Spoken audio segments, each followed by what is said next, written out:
Hello friends, welcome to my another blog. দেখতেই পাচ্ছ আমি ঘুম থেকে উঠে পড়েছি। এখন যাব বাথরুমে ফ্রেশ হতে। তারপর বাথরুম থেকে ফ্রেশ হয়ে চলে এসেছি। এখন বিছানাটা ঠিকঠাক করে নেব। আজকে সকালটা একটু অন্যরকমই যাবে মনে হচ্ছে, যেহেতু দিদা কিছু অর্ডার দিয়েছে বলতে ছাদ পরিষ্কার করতে হবে। তাই বিছানাটা ঠিকঠাক করে চলে যাব এখন ছাদে। ছাদে চাবি নিয়ে একদম চলে গেছিলাম ওপরে গিয়ে ছাদটা পরিষ্কার করছিলাম। ছাদ পরিষ্কার করে তারপরে আবার নিচে আসলাম। নিচে এসে যে একটু বসলাম অমনি দিদা আবার নিচ থেকে ডাকছে। কি করি, তারপরে তাড়াহুড়া করে আবার নিচে গেলাম। নিচে গিয়ে দিদা বলছে, কি রে মিষ্টির জল দিয়ে রেখেছি, খাসনি কেন? আমি বললাম ভুলে গেছি খেতে, তাই এখন মিষ্টি জলটা খেয়ে নিচ্ছি। এতক্ষণ মানে ছাদেই ছিলাম, ছাদে একটু তাড়াতাড়ি গিয়েছিলাম যেহেতু রোদটা যেন না পড়ে। রোদ পড়লে আর ভালো লাগবে না, যেহেতু দুদিন ধরে খুব গরম পড়ছে। তারপরে আর কি ছাদটা ঝাড়ু দিয়ে চলে আসলাম নিচে। নিচে এসে মিষ্টির জলটা খেয়ে নিলাম। এখন দিদা ভাত দিয়ে দিয়েছে। আজকে ভাতের সাথে ছিল উচ্ছে ভাজা, মাছ ভাজা আর মাছের ঝোল। তারপরে এই খাওয়া দাওয়া করে যখন বসেছিলাম, দিদা গেছে পাশের বাড়িতে প্রসাদ আনার জন্য। এই দেখো প্রসাদ এনেছে। দিদা প্রসাদটা এনে আমাকে বাইরে থেকে ডাকছিল প্রসাদটা নেওয়ার জন্য। তারপর আমি বাইরে থেকে প্রসাদটা নিয়ে নিলাম, তারপর ঘরে এসে খেয়ে নিলাম।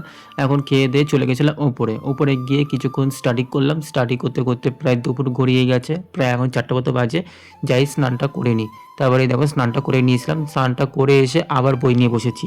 আজকে একটু বেশিক্ষণ পড়তে হবে, যেহেতু কদিন ধরে খুব ফাঁকি দিচ্ছি, সেরকমভাবে পড়া হচ্ছে না।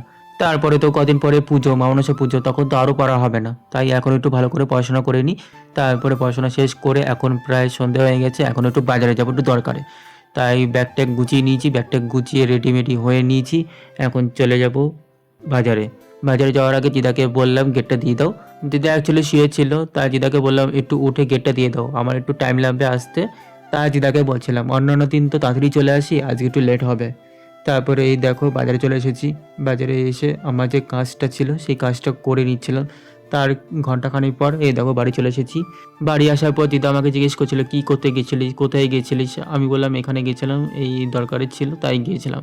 তারপরে ড্রেস চেঞ্জ করে নিয়েছি, ড্রেস চেঞ্জ করে চলে গেছিলাম আবার ওপরে গিয়ে আবার কিছুক্ষণ স্টাডি করলাম। স্টাডি করার পর মানে প্রায় 9টা 10টার মতো বাজে। দিদার নিচ থেকে ডাকছিল রাতে খাবারের জন্য।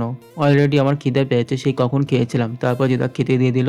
রাতের খাবারে ছিল ভাত, আলু সিদ্ধ, উচ্ছে ভাজা, মাছের ঝোল আর একটা শশা। ব্যাস এই খাওয়া দাওয়া করে এখন চলে এসেছি খাটে, এখন ঘুমাবো।